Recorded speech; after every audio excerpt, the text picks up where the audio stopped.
Kia ora tātou. This is a quick introduction to user innovation in diabetes, really just trying to briefly highlight the reasons why in the digital era we've had this explosion of user innovation, which is going to be a major focus for the next couple of weeks in the paper.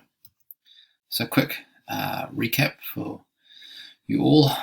We're focusing here on type 1 diabetes. It's an autoimmune disease in which your immune system attacks beta cells with the insulin producing cells in your pancreas. You subsequently become insulin dependent, as in you have to inject insulin in order to survive. Why is insulin important? It's the hormone that allows glucose to be transported from your bloodstream through cell membranes or cell walls and into cells where it can be used for a variety of tasks. So insulin essentially is a key that unlocks the pathways through the cell walls that glucose then travels through. No insulin, no glucose exiting your bloodstream, and that is bad news. Diabetes is typically talked about as a question of balancing your insulin with your food intake and your exercise. And that is to a certain extent the case. Your food, what's important is the glucose containing parts, carbohydrates. So you need to count your carbohydrates. You're then going to take some insulin to match those carbohydrates. You're going to have to measure your blood glucose, usually with a finger prick monitor, and you're going to deliver your insulin either through a pen injection or through an insulin pump, which is a subcutaneous injection. Both, you're injecting insulin into the fatty materials, trying to get the right number of keys to get the right amount of glucose out of your bloodstream and into the rest of your body. Too much insulin means too much glucose leaves your bloodstream. Not enough insulin means too much glucose stuck in your bloodstream. And it might sound simple, except there are so many different things that impact people's blood sugar. Illness, how much sleep you get, the type, frequency, intensity, and duration of exercise. Alcohol, stress, anything that's a variety or a change in your lifestyle can impact your blood glucose levels. So it's a lot of guesswork and quite a lot of failure, either having too much or not enough insulin. If you don't have enough, that's where you get the complications relating to high blood sugar. These are typically long-term complications, with diabetic ketoacidosis a more short-term complication, which is rare but immediately life-threatening. Low blood sugar, you typically just feel rubbish at the time. If it's not severe, you just feel shaky and weak and so on. If you are quite low, you might be mistaken for being drunk, slurring your words, stumbling around, maybe getting a bit belligerent or aggressive. But some people lose these warning signs that they have low blood sugar, and at that point they're at risk of dropping into a coma without even realizing it. Hypoglycemia, low blood sugar, is really unpleasant, and subsequently people with diabetes often run high in order to avoid going low.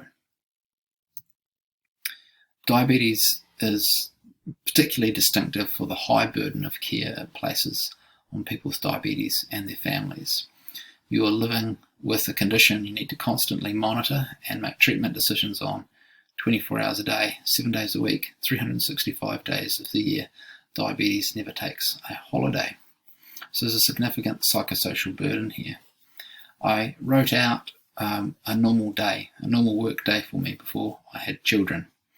I'm going to read it out to you now so you get an idea about the number of times that diabetes either needs to be monitored or has some sort of impact on a working adult's life.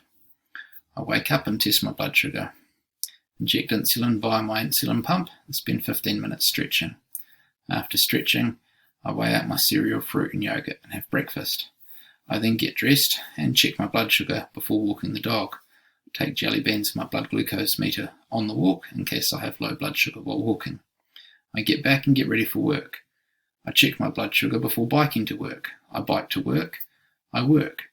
After a bit, I check my blood glucose and have a low or no carb morning tea. 1 hour before lunch, I reduce insulin delivery on my pump so I can go to the gym. At lunchtime, I walk to the gym, test my blood glucose, have jelly beans if needed, then I work out. After my workout, I check my blood glucose. I shower, walk back to the office, check my blood glucose again, inject insulin for lunch. Wait 15 minutes, then eat. 2 hours after lunch, I check my blood glucose and correct as needed, either having some carbohydrates or maybe taking some more insulin. Finish work, check my blood glucose before biking home. I might need jelly beans or juice, or some of it, but usually I just have a couple of biscuits or a muesli bar because I bike home, then walk the dog. Cook dinner, check my blood glucose, inject insulin about 15 minutes before dinner, weigh my carbs onto the plate. Eat. Wash the dishes, make my lunch for tomorrow, make sure I know how many carbohydrates will be in my lunch. Check my blood glucose 2 hours after eating. Work and relax in this time. Shower. Check my blood glucose before bed. Make sure that my testing kit and a juice box are next to bed in case I wake up shaky. So you can see that there's a lot of routine, repetition, and that sort of like the more you do in a day, the more you've got to take account of your diabetes. Moving on to some of the key landmarks in the science of diabetes. 1922, very important year.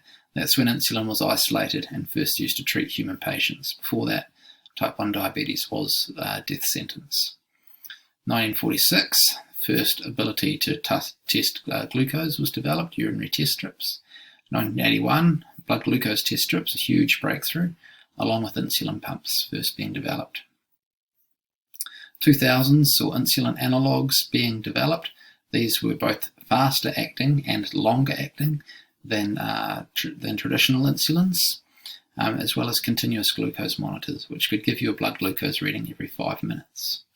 2010s is when we saw an explosion of user innovation. It was basically the user innovation was to a large extent in response to that burden of care, which you probably picked up in that normal day of life for me, and in response to the digital tools, commercial tools that had been developed, namely insulin pumps, continuous glucose monitors, and the different types of insulin. We'll be learning a bit more about what was developed, how they worked, and where the gaps were that could reduce the burden of care and improve quality of life for people affected by diabetes.